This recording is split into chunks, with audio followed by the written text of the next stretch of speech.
Christmas and happy holidays to all our drivers out there. Michael from Safety here to quick give you a little one about getting home safely for the holidays. You know, you are 23 times more likely to be in a commercial motor vehicle accident if you're on your cell phone. We're telling you, stay away from using it. We want you to get home safe to the ones you love.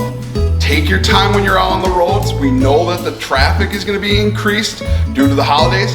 We also know that with the weather, you're more likely to find hazardous conditions that might cause an accident.